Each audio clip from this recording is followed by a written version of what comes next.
Bonsoir à tous, j'espère que vous allez excellemment bien. Et aujourd'hui on se retrouve pour parler du premier huitième de finale de cette Coupe du Monde entre les Pays-Bas et les États-Unis. Victoire des Pays-Bas 3-1. On va revenir sur ce qu'a fait les Pays-Bas, ce qu'ont fait les États-Unis. On va voir également tenter de se projeter un peu plus loin du côté des Pays-Bas. Et puis on verra les hommes du match. Dans cette rencontre, tout ça en essayant de tenir ça en 8-9 minutes comme on a fait sur les deux premières journées de phase de poule. N'hésitez pas à vous abonner à la chaîne, à réagir dans les commentaires, à mettre un pouce bleu, à partager la vidéo sur les réseaux sociaux, notamment auprès de vos proches si vous pensez que ça peut les intéresser. N'oubliez pas qu'il y aura le statistique d'un côté, le classement, enfin là il n'y aura pas de classement mais il n'y aura que les statistiques d'un côté pour vous indiquer un petit peu ce qui s'est passé et la compo de l'autre. Et puis on va revenir un petit peu sur ce match qui a été intéressant. On a vu, ça a été un football quand même sympa à regarder. Tu vois, c'est pas un match chiant, ce Pays-Bas-États-Unis. Moi, j'ai vu des choses assez intéressantes. Des deux côtés, je trouve que les États-Unis quittent la compétition, mais plutôt par la grande porte. Voilà, ils ont été en huitième. Ils n'étaient pas dans un groupe facile en plus en phase de poule.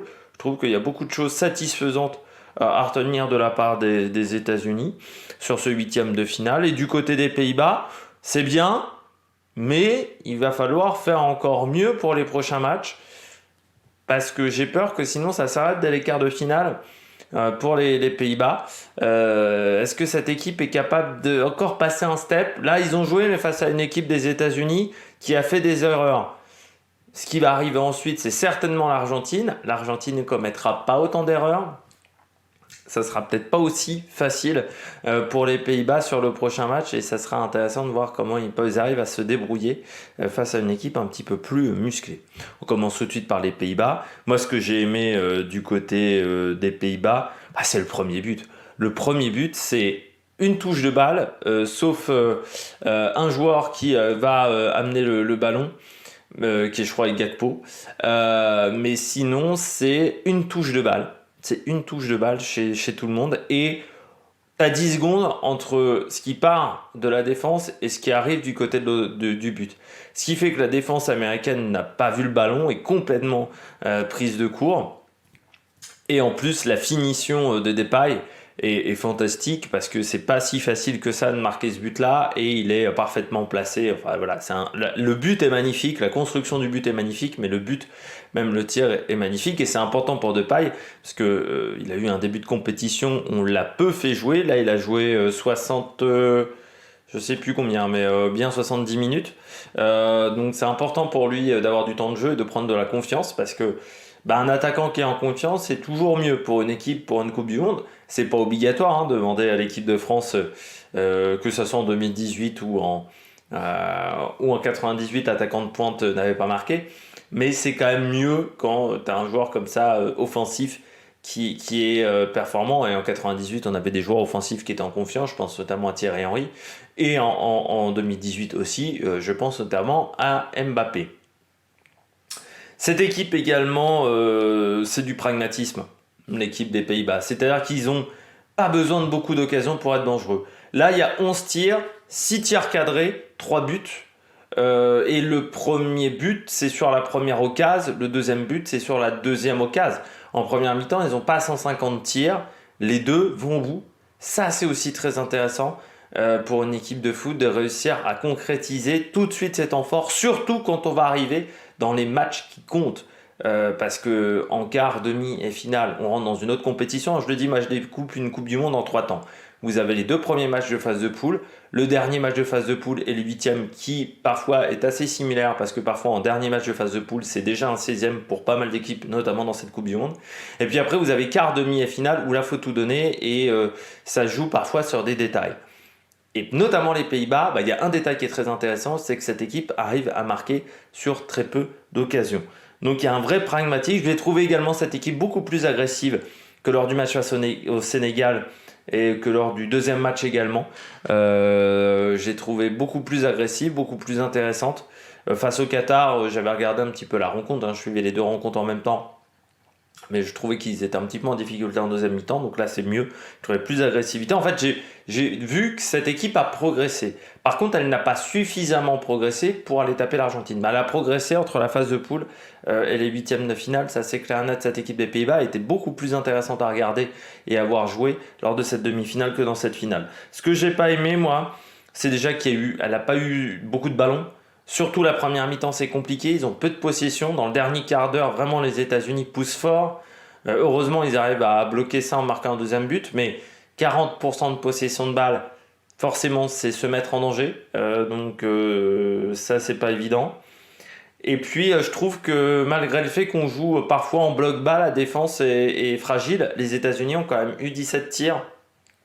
Et ils ont raté beaucoup d'occasions, les Américains.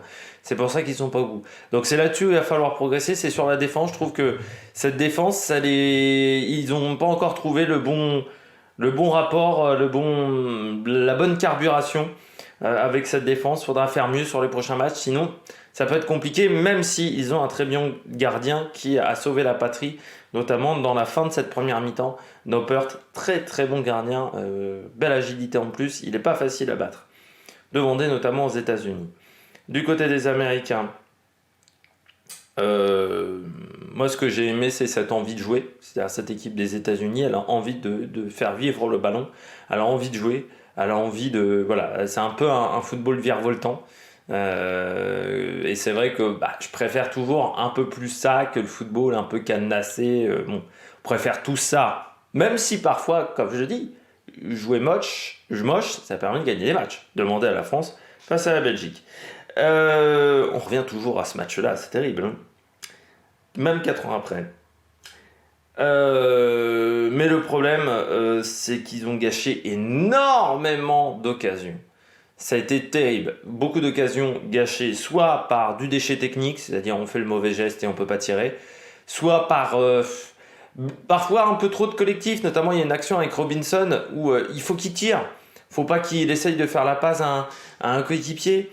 À ce moment-là, Dest, par contre, lui, il aurait fallu qu'il fasse une passe parce qu'il était en bout de course quand il fait sa percée en fin de première mi-temps. Ils ont gâché trop d'occasions. Trop d'occasions dans ce match.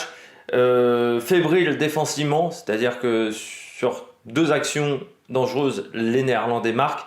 Mais parce que, bon, déjà, ils se font prendre de vitesse sur les 2 actions. Après, c'est assez normal, vu comment les Néerlandais ont bien fait le job. Mais on laisse trop de temps à l'adversaire au centre du terrain. Donc ça, c'est vrai que c'est un truc qu'il doit falloir corriger. Sur cette défense, il va falloir être plus réactif, un peu plus costaud en défense qu'ils ne l'ont été sur cette occasion.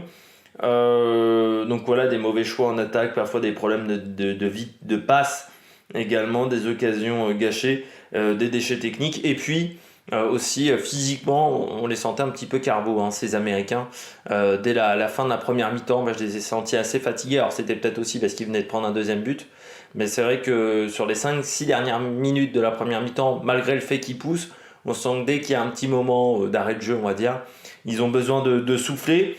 Et pareil en deuxième mi-temps, quand les Néerlandais, même quand ils reviennent à 2-1, je les trouve un peu moins bien physiquement que ce que j'avais vu, notamment face au Pays de Galles et face aux États-Unis et face à l'Angleterre, mais c'est aussi le fait que cette équipe a fait très peu de turnover pendant la compétition. Je pense qu'au bout d'un moment, quand on enchaîne 4 matchs d'affilée, ce qui je crois représente plus de 200, quasiment 300 minutes de jeu, ça se ressent, surtout que là, sur cette Coupe du Monde, seulement 4 jours entre chaque match, c'est extrêmement court, c'est plus court que d'habitude.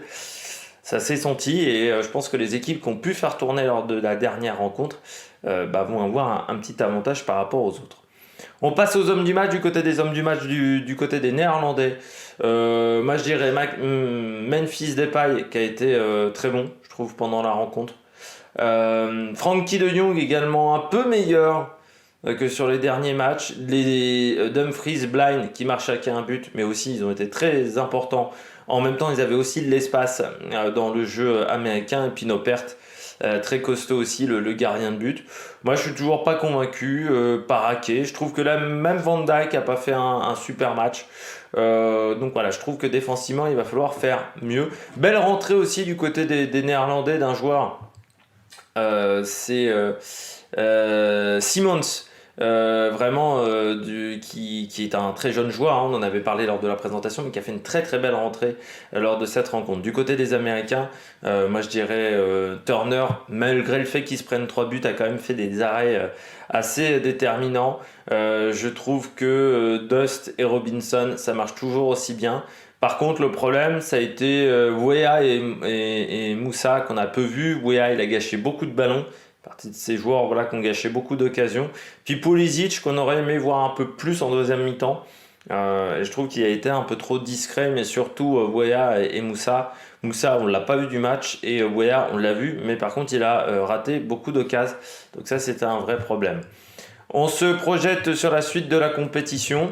Eh bien, donc les Néerlandais sont la première équipe qualifiée, les Américains eux rentrent à la maison. Et je rappelle que tout à l'heure, Argentine-Australie, on fera le débrief après le match. On essaiera de faire un peu plus court. Si le débrief, si ça va en prolongation, par contre, le débrief sera le lendemain matin. Et puis, si ma vidéo est un petit peu longue, ça sera peut-être également demain matin pour le débrief de ce match entre l'Australie et l'Argentine. Allez, ciao, ciao sur la Mec Production.